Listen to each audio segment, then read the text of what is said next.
Pendekatan berbasis kekurangan atau deficit-based thinking biasanya akan fokus pada apa yang mengganggu, apa yang kurang, dan apa yang tidak bekerja. Segala sesuatunya akan dilihat dengan cara pandang negatif. Semakin lama, secara tidak sadar, kita menjadi seseorang yang buta terhadap potensi dan peluang yang ada di sekitar. Pendekatan berbasis aset atau asset-based thinking merupakan cara praktis menemukan hal-hal yang positif dalam kehidupan. Dengan menggunakan kekuatan sebagai tumpuan berpikir, kita diajak untuk memusatkan perhatian pada apa yang bekerja, yang menjadi inspirasi, yang menjadi kekuatan, ataupun potensi yang positif. Perbedaan antara pendekatan berbasis kekurangan dengan pendekatan berbasis aset dapat dilihat dari tabel berikut ini.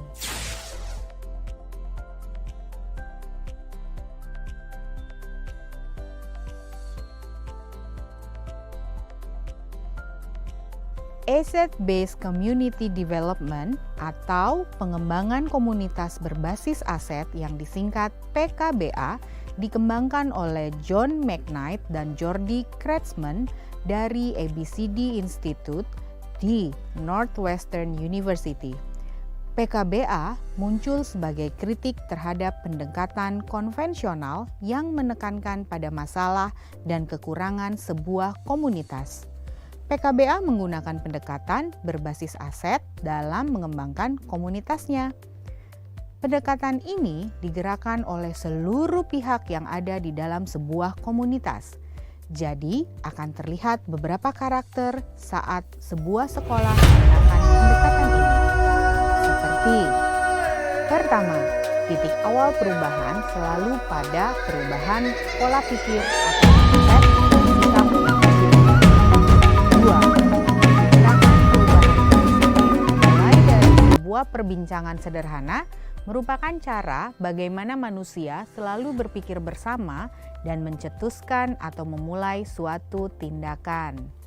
3. Daripada menanyakan ada masalah apa atau bagaimana memperbaikinya, lebih baik bertanya apa yang telah berhasil dilakukan atau bagaimana ya mengupayakan hasil yang lebih baik lagi.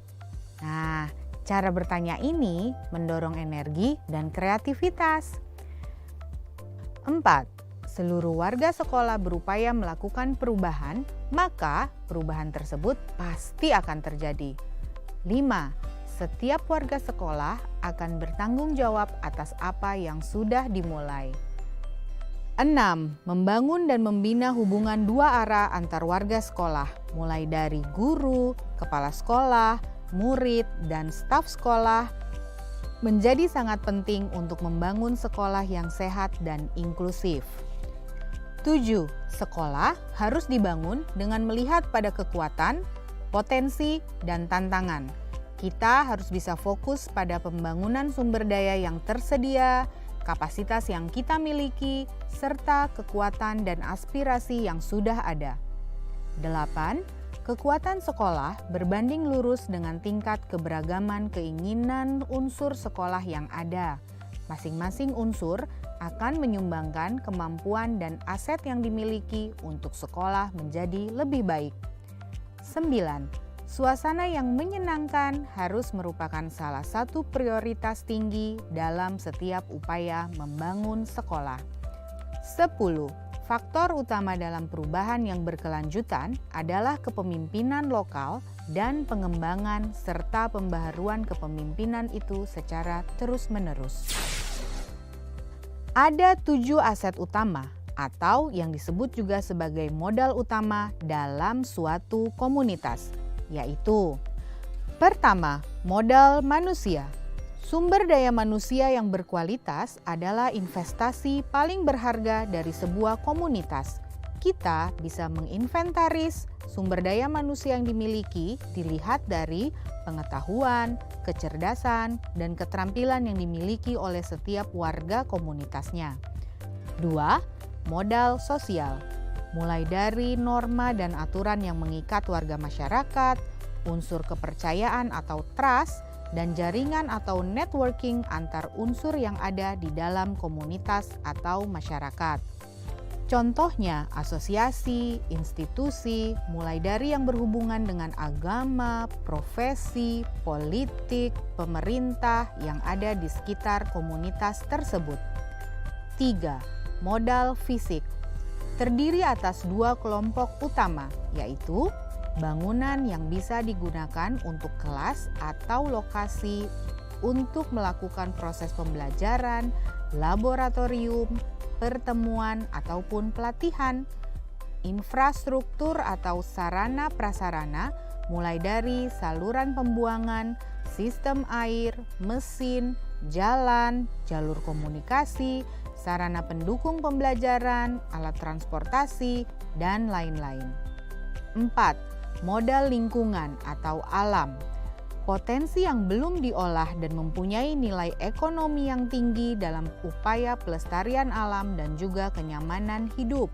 Modal lingkungan terdiri dari bumi, udara yang bersih, laut, taman, danau, sungai, tumbuhan, hewan, dan sebagainya. Tanah untuk berkebun, danau atau empang untuk berternak, semua hasil dari pohon seperti kayu, buah, bambu, atau material bangunan yang bisa digunakan kembali untuk menenun dan sebagainya. 5. Modal finansial. Dukungan keuangan yang dimiliki oleh sebuah komunitas yang dapat digunakan untuk membiayai proses pembangunan dan kegiatan sebuah komunitas. Modal finansial termasuk tabungan, hutan, investasi, pengurangan dan pendapatan pajak, hibah, gaji, serta sumber pendapatan internal dan eksternal.